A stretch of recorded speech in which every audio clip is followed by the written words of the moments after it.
between the ears, as a friend of mine once said. I think that's why the Department of Homeland Security is so concerned with militia members, demonizing militia members. They know that these people are educated on these topics. I think that the Bill of Rights and the Constitution is only a list of things that the government can do. It is not a list of what the people can do. And that's very clear from what the founders, the framers of the Constitution intended. It certainly is not a list of the things that we can do. It may include some of those things, and it does, but it's not a list of the things that we can do. Taught in our schools today is that there are two kinds of government, what they call positive government and negative government. You have positive rights and negative rights. Well, what's the difference?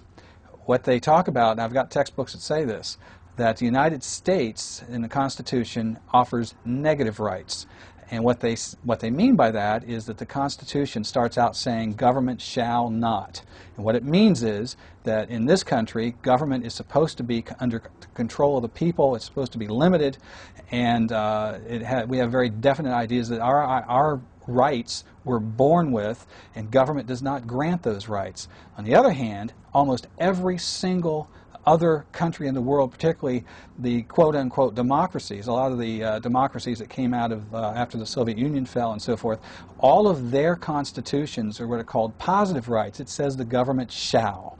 And what that means is that government grants you your rights, that, and whatever gang of thugs are in charge today decides what those rights will be. Hillary Clinton announced that the U.S. would participate in what is now called the UN Small Arms Treaty. Now, this is being pushed by a great number of tin can dictatorships, socialist states, and basically police states around the world as the way to control small arms trafficking. And Hillary Clinton agreed that the U.S. would be involved, obviously with the blessing of the White House. So basically what this is it's an international treaty agreement that is going to limit the individual rights of gun owners in America. And now, correct me if I'm wrong here, a treaty has to be ratified by Congress, am I right? There's no doubt. It takes 67 votes to ratify a treaty in the United States Senate, and that's going to be a tall order even for this White House.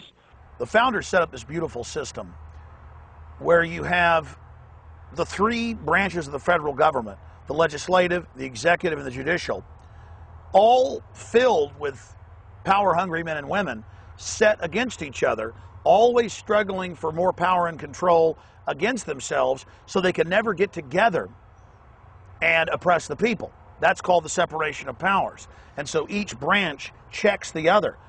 But there's also a separation of powers at the state level. If you didn't like the rules in New York, you could move to New Jersey.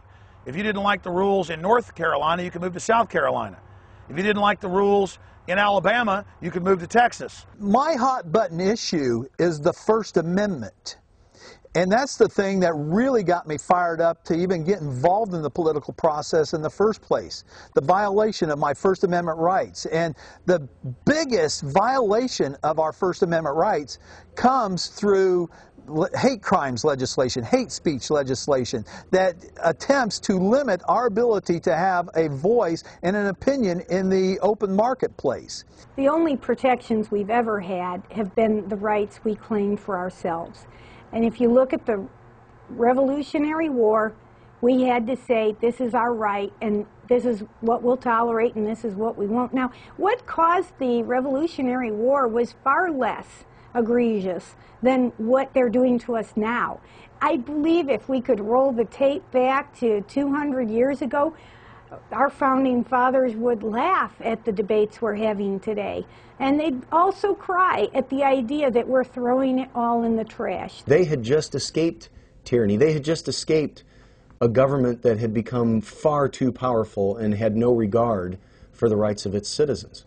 And so when the Founding Fathers gave us the Second Amendment, you know, as many people like to say, the Second Amendment is there to make sure that the rest of the amendments, the rest of the Bill of Rights, is remembered. We had two amendments, the 16th and the 17th, that were ratified that really destroyed the very fabric of state sovereignty. And this 16th Amendment being what most people understand as the income tax amendment, and the 17th is the one that changed senators from being elected as state representatives to actually being represented by the people. As far as the 17th Amendment goes, the original intention of the Founding Fathers was for the senators to be appointed by the state legislature. This would allow for them to do a recall at any time. If the senators, say when they voted for the bailout, we could have immediately recalled them while the people were up in arms, where they were passionate about the issue. But what happens is this empowers central planning and strong central government, because now we have to wait for the next election cycle, and by then people have lost sight of what it was. They've lost distraction with our short-term attention spans now.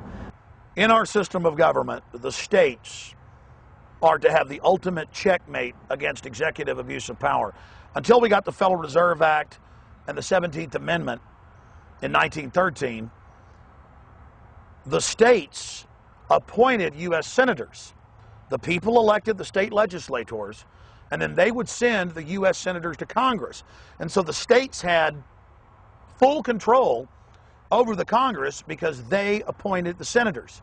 When they began to elect the senators at large, the senators could now be taken away to Washington and bought off by special interest and by offshore banks and by the military-industrial complex. And that's when you see the real corruption setting in.